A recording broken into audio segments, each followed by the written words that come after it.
gun suñu liggéey ñu yóbbu ñu rez-de-chaussée foofu la waa Wallu nekkoon ñun foofu la nekkoon donc loolu man moo ma dugal si ni ma nekk si biir noonu la si Cheikh Tidiane Youm bu PUR ak ñoom Daouda nekk si noonu la Bassirou Diomaye Thiaré ak toute l'équipe de Pastef nekk si ak ñoom ñëpp ñu ànd ak Déthié noonu la ñu nekk di liggéey donc 22h30 dimanche le lendemain lundi 11h déposé gu ñu benn dossier si la ñu déposé liste nationale après plusieurs corrections te dama wax ni bu ñu ko déposé ñu wax déposé ndax man gor laa dama ànd ak Déthié ak ñeneen moo tax may wax ñu déposé mais ñëpp xam nañ ni bu ñu demee ndax nekkul étage wala feneen benn salle lan ñu jox couloir ñu am commission bi fu muy recevoir dossiers yi commission bi waa naturellement waa DGE nga fa ak Sénat. mais ñu ànd ak Déthié bu jëlee bu vérifier ba liste war déposé moom dafay wax ni informaticien tireel ma fiche bi ñuy déposé moom mi ngi yore dossier yi ñu war déposé mu jël fiche am jël ay dossier am ni ma ñu dem bu ñu demee si biir moom dañ ko tegal fauteuil ñun ñu ànd ak moom à côté la ñu nekk si moom si wetam mu ñëw ñu ni ko defal sa cachet mu dóor cachet am jox benn feuille DGE jox benn feuille Sénat jël benn feuille boobu mu yore après foofu la may joxe dossier moom yu mu yore woon ni ma naa ko xoolal lan laa koy xoolal bu ne Saliou Sarr man déclaration de candidature bi ma jox bi damay xool est-ce que Saliou Sarr casier judiciaire am mi ngi si biir est-ce que CIN légalisé wala extrait de naissance mi ngi si biir datant de moins de 6 mois ba ma ko waxee ni ko baax na mu joxe léegi nag mu jëm si département yi pare wuñu woon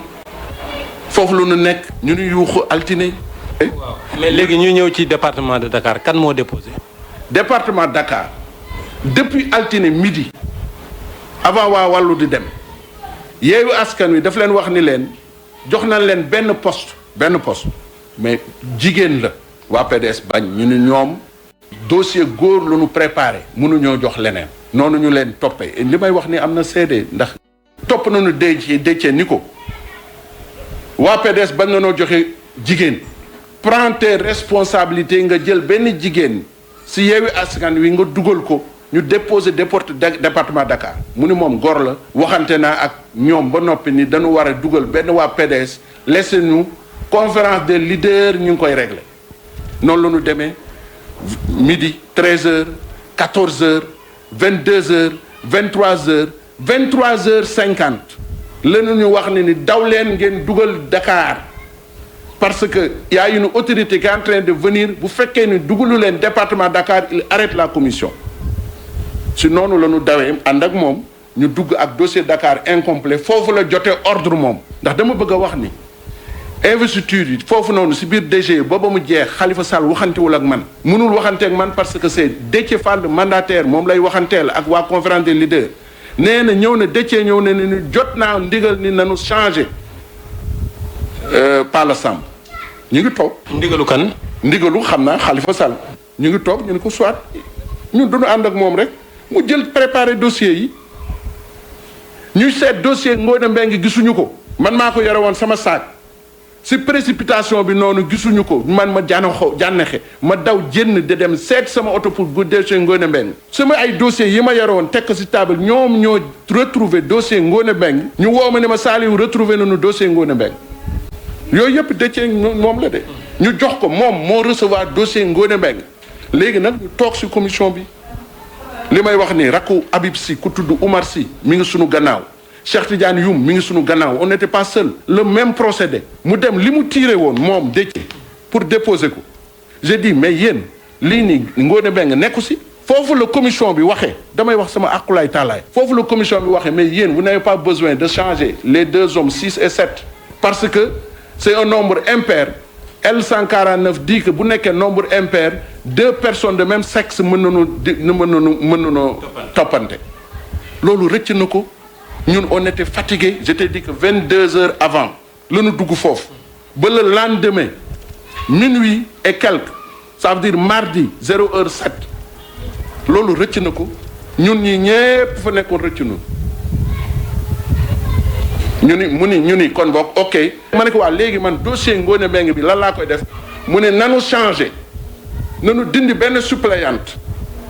ñu dugal Ngoné Mbengue. ce dernier dossier là moom mi ngi ko jox rakku Habib Sy ku tudd Oumar Sy moo ko dem tiire indi ko mu joxe ñetti exemplaires yi mu dóor cachet ñu déposé noonu la demee amul leneen. man non kan moo dóor cachet bi moom moo cachet wala yow yaa cachet parce que nee na yow la jox cachet bi. loolu mënul nekk ndax xam nga moom cachet commission bi sax du ko nangu. am na benn moment dafa teg cachet bi si kaw ni waa DG membre commission bi cacheteel ñu ne ko mukk grand xam nañ leen defal ko sa bopp. donc amul keneen c'est-à-dire amul keneen ku mën a def cachet ndax commission bi du ko nangu ndax xam na ni lu ñuy bañ vice de forme ëllëg ak si biir nga ni man defuma woon cachet moom moo yore cachet moo cachet ñun ñëpp ñu fekke ko il y a une erreur humaine nekkoon nangu man bu fekkoon ne maa doon mandataire j'aurais fait une conférence de presse pour wax la ay la yëwan man de erreur ñëw na maa ko def bu ma si amoon benn responsabilité man responsabilité bi mu si am fekkee toog nangu naa ni comme ñeneen ñëpp on était fatigué moom loolu am na rëcc nañu mais moom mooy amul kenn kuy cacheté moom mooy cacheté moom mooy joxe ñun luñ koy xoolal ñun ñu ànd ak moom luñ koy xoolal ndax dossier bi mat na amul leneen et puis man nan laa ko mën defee loo xam ne nii man maa ngi nekk 9e sur la liste nationale sama yaakaar yëpp si Dakar la nekk par rapport ak ndax mooy suñu vivier foofu la ñu mënee gagné lu bari pour que man mi nga xam ne nii maa ngi jooy 9e bi ma def bi pour ma mën nekk enfin député nan laa mënee yàq lu mel noonu mënul nekk c'est-à-dire que d'abord même bu ma nekkoon mandataire mënumaa def loolu asamaak nekkuma ak mandataire man mënuma déposer en aucun cas je ne peux pas déposer en aucun cas mënumaa changer liste. kon yow léegi ci mu leer déposé woo cacheté woo. man mënumaa déposer parce que du ma mandataire benn. non waxuma ndax man nga ndax cacheté nga laa wax waxuma ndax man nga waxuma. mënumaa cacheté ndax du ma mandataire. leerul mënumaa changer si mën na leer na nañ dama ni. non waxuma ndax man nga ndax déposé nga laa wax. dama ni mënuma déposé wu ma. mënumaa déposé mënumaa dóor cachet dóoruma cachet te lenn si ñoom bu ma ko defoon j'aurais dit dama koy wax si kanamu Sénégalais ak àddina bi yépp ni maa ko def de sama erreur la mais defuma ko. te damay wax ni Déthié lu mu xamul ni mais ñun dañu doon filmer yàlla danañu àtte ndax bu demee ba dossier bi ñu traité ko daanu ko jénne pour mu wane ni li muy wax dara du si dëgg. wax naa ko moom sama diggante moom ma ni ko Déthié ay nit kese lañu nit day juum day jaawale day fàtte nanu dangul ni wax si leader yi juum am na ñu dem seeti nu nu koy régler mais nag comme dem na tey DG taxaw si àddina bi yépp ni man daf maa jox cachet ni ma dem déposer leneen dama bëgg a wax loolu du dëgg te am nañu ay seede moom 34 dossiers yépp moo jël cachet moo ko cacheté plus la liste nationale titulaire et suppléant moom mooy joxe dossiers yi kooku waa DG commission bi mën na ko du question DG damay wax waa commission bi mën na koo seede ñi nga xam ne ni ñoo nekkoon suñu gannaaw ndax dossier Dakar c'est le dernier dossier pour wane ni xam ne muy wax du dëgg yow dossier Dakar moom noonu mujjee déposé yow nekk na mandataire moment boobu ñu déposé le dernier dossier fan la war a mën dem ne lu muy réglé ji lan la mën réglé ji l'accord laa muy wax l'accord c'était réglé l'ordre il a reçu de Khalifa Sall. léegi Khalifa Sall nee na ko dindil Pala Samb dugal Ngoné Mbengue. lu tax defu ko. mu jeex. loolu moom laa la wax ni la bi mu demee ba war ko def moom Déthié si la ko commission wax ni ko yéen problème bi ngeen di daw nekk li leen tardeel yépp ils nous ont rappelé L149 6e ak 7 ñaari góor la nu mën nanoo toppante pour ngeen bëgg a changer Pala Samb loolu échappé na ko ñun ñu àndaloo moom loolu échappé nañu fàtte nañu ni Abbas góor la non loolu mooy dëgg mais ça c'est moom mooy responsabilité ñun loolu dafa ni la commission bi nanguwu ko dégguloo ma ne la bi mu joxee cachet bi même commission bi pour ñu cachet dañu ko mukk defal ko sa bopp ndax ñoom il tenait au niveau de la forme et dans le fond. waaw léegi xel ñaaw na ci yow xel ñaaw na ci Déthié Fall xel ñaaw na ci Khalifa Sall ndax ñu bëri ñu ngi wax ni am na kuy liggéeyal Macky Sall ci seen biir coalition bi yow loolu lu ci sa tontu. xam nga loolu moom tuuma yàgg na fi ba nu fi yàggee di tuumaal Khalifa Sall Gloria nangam yooyu yàgg na mais man mën naa seede ni ñun ñi ànd di liggéey Khalifa Sall gor la ñuy gor ñu àndu nawle bu nu ko xamaloon ñun ñu ngi woon nekkoon parti socialiste ak moom buñ ko xamaloon du ñu ànd ak moom. ku nekk nag da ngay surveiller sa moroom bu ñu ko korfati woon benn yoon du ñu ànd ak moom mais loolu amul. loolu amul Khalifa Sall nekkul su complot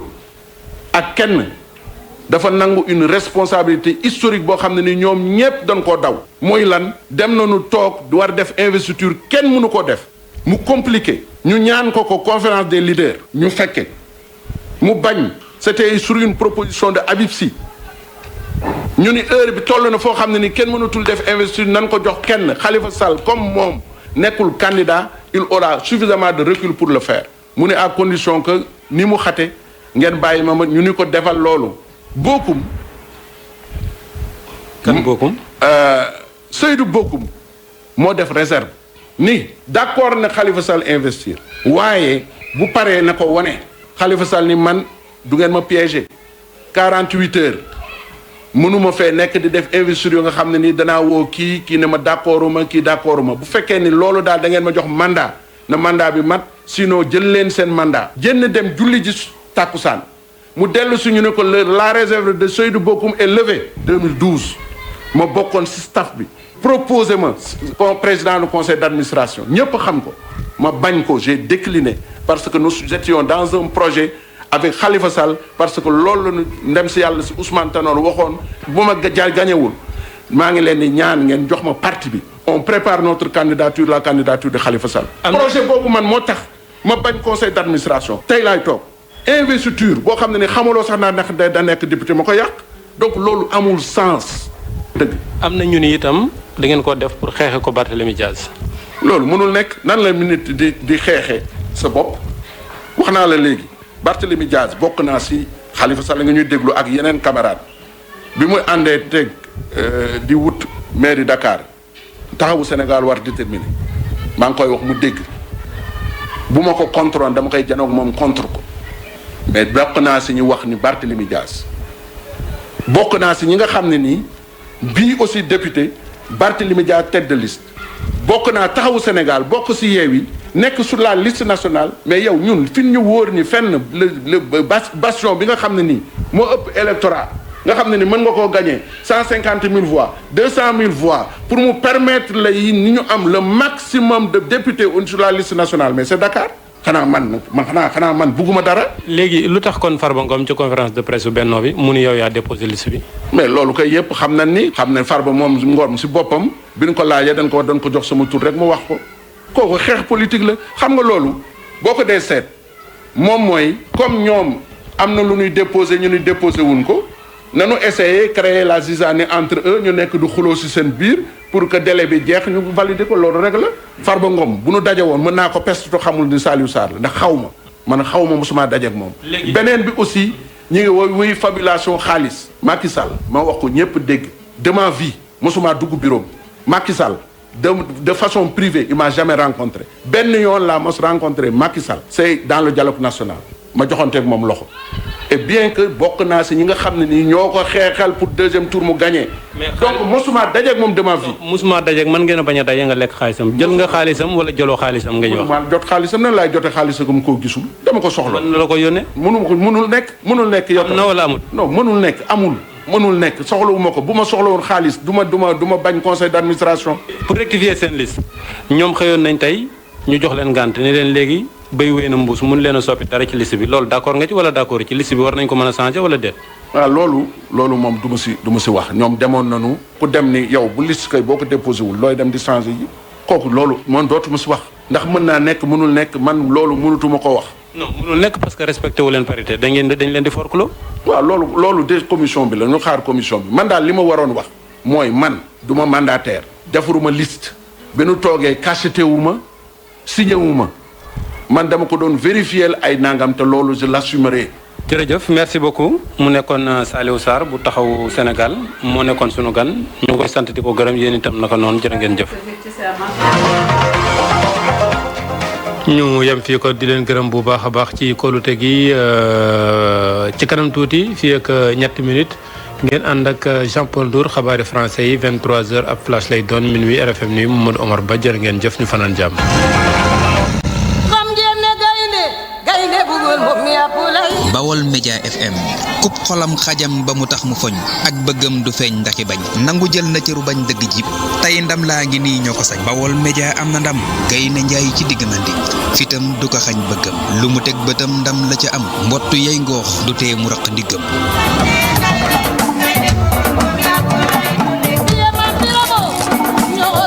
Vous écoutez Bawol Média FM. ca dëgg-dëgg lii moo di rajo. Yéen a ngi déglu Bawol Média FM